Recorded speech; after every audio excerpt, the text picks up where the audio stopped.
Emak-emak dari Kelurahan Tidung ini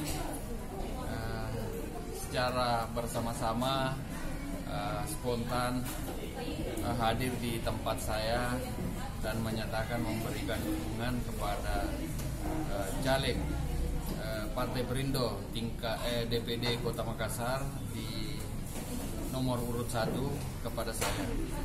Ini satu hal yang saya anggap sangat luar biasa. Masyarakat ternyata sangat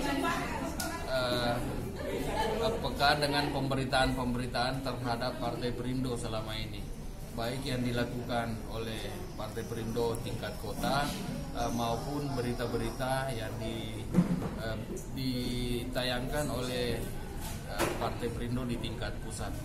Nah, saya berharap sebenarnya kehadiran beliau ini bisa semakin memberikan motivasi bagi saya pribadi kelak kalau bisa menjadi anggota DPR dari Partai Perindo tingkat Kota Makassar, bisa semakin menjadi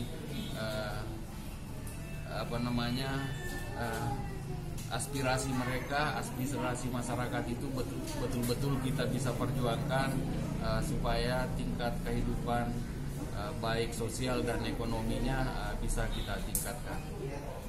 Saya berharap setelah kita menang, emak-emak jangan bubar, justru kita harus semakin bersatu padu supaya tugas saya sebagai anggota dewan semakin mudah untuk kita bisa sosialisasikan, kemudian sebagai pribadi makhluk sosial tetap berjalan dengan baik.